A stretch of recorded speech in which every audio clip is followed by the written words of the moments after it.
I want to show you today how we set the level of water in our fish tank. Okay, now this is our swirl filter or settlement tank, and this is of such a size that the water that's coming through the fish tank takes 20 minutes to travel through the swirl filter and back to the sump, and that allows us to catch all the waste material, the solid material that comes out of the fish water. Just looking over here, this is our SLO, or solids lifting outlet, that we have, and that's not glued in.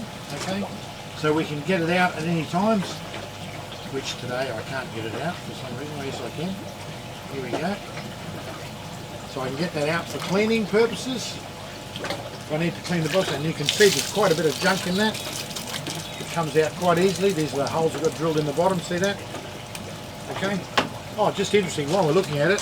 See the teeth marks around here from the fish? The jade perch, they love to eat the biofilm that builds up on these things. You can actually see their teeth marks. See them there? So if they're getting a bit hungry, that's what they'll do. So okay, that's the SLA.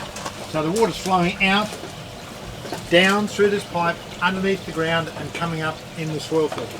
So let's have a look at that. I'll just put this back in place. Okay, that's back in place. So the water's coming out here. Perhaps we can see where the water comes into the swirl filter. Now usually it can come in anywhere from near the top to halfway up. It's not critical where you put it.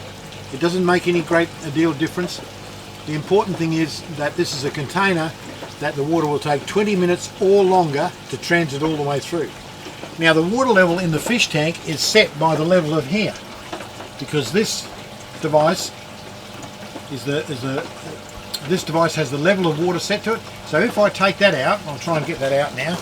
Might be a bit difficult. Okay, now we're going to find that the water will quickly drop its level because we're dropping it by that much, aren't we? And it's rushing into the sump, which you can hear. And that's going to be a good thing too, because that pipe that goes down and under the ground and into the sump will now get flushed. Any sediment that's gathered up in that will get flushed out because of that rush of water. Now let's look over here at the fish tank, and we can see on the sides here, see where the water level was. You can see it's gone down by about an inch or 25 millimeters, and it will go down just a little bit further as this continues to drain. See it continuing to drain, and we can see the water level has gone down in here. Oh, here's an interesting little thing. Because we just disturbed the SLO, and because we've got a rush of water coming out of the fish tank into here, look at all the junk that's coming out. All the junk that's coming out, all the fish solids that were caught in the pipe, because the pipe went down and under the ground, and so some sediment settled in the bottom of the pipe. But you can see, if we look carefully, you can see some of those big items are already starting to settle towards the bottom of the tank. And you can see the motion in this settlement tank. It's got a circular motion, and the water moves around quite slowly.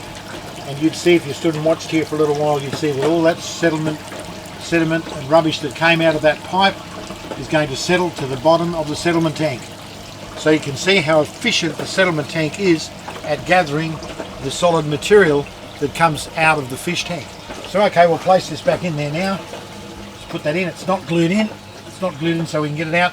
So now the water level will rise again. It will rise in the fish tank as well, because as we have water coming in, if you can swing the camera around, we can see there, that's the water coming in there, those two inlets coming in by gravity from our header tank, and the fish tank will now fill up again to its previous level.